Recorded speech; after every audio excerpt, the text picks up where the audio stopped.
महाभारत काल अर्थात द्वापर युग में हनुमान जी की उपस्थित और उनके पराक्रम का वर्णन मिलता है। जानते हैं उन्हीं में से 5 प्रमुख पराक्रम के बारे में संक्षिप्त में। 1. पौंड्रक की नगरी को उजाड़ना। पौंड्र नगरी का राजा पौंड्रक खुद को वासुदेव भगवान कहता था और श्री कृष्ण को अपना शत्रु समझता था। एक बार श्री कृष्ण की माया से उसके महल में एक कमल का फूल गिरा और उसने अपने मित्र काशीराज और वानर द्वीप से पूछा कि ये कहाँ मिलेगा, तो काशीराज ने कहा कि गंधमादन पर्वत पर, और वानर द्वीप ने कहा कि मैं लेकर आता हूँ।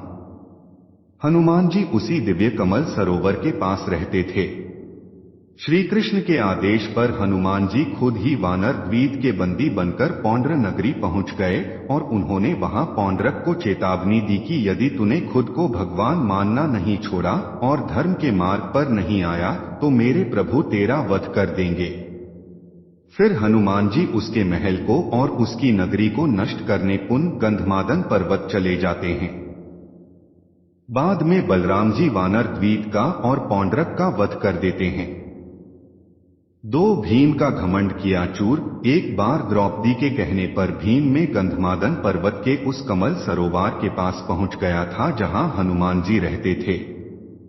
हनुमान जी रास्ते में लेटे थे तो भीम ने उन्हें वहां से हटने का कहा।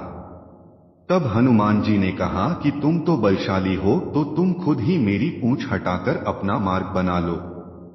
परंतु भीम उनकी पूंछ हिला भी नहीं पाया। बाद में भीम को जब यह पता चला कि वे तो पवनपुत्र हनुमान हैं तो उन्होंने उनसे क्षमा मांगी। 3. अर्जुन का घमंड किया चूर। इसी तरह एक बार अर्जुन को नदी पार करना थी तो उसने अपनी धनुर्विद्या से बाणों का एक सेतु बनाया और रथ सहित नदी पार की। नदी से उसे पर उसकी हनुमान जी से भेंट हुई।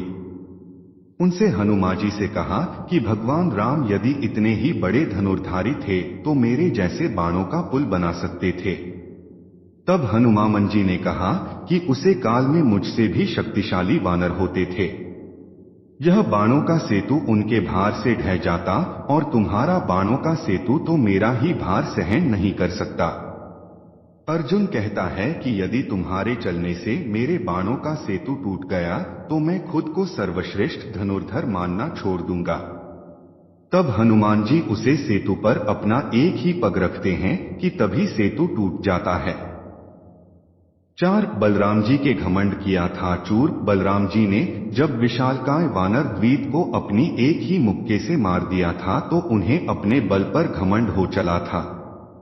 तब श्री कृष्ण के आदेश पर हनुमान जी द्वारिका की वाटिका में घुस गए और वहां फल खाकर उत्पात मचाने लगे। यह सुनकर बलराम जी खुद उन्हें एक साधारण वानर समझकर अपनी गदा लेकर वाटिका से भगाने के लिए पहुंच गए। वहां उनका हनुमान जी से गदा युद्ध हुआ और वे हांफने लगे। तब उन्होंने कहा कि सच कहो वानर तुम कौन हो, वरना मैं अपना हल निकाल लूंगा। तब वहां श्री कृष्ण और रुक्मिणी प्रकट होकर बताते हैं कि ये पवनपुत्र हनुमान जी हैं। इसी तरह हनुमान जी ने गरुड़ देव और सुदर्शन चक्र का भी अभिमान तोड़ दिया था।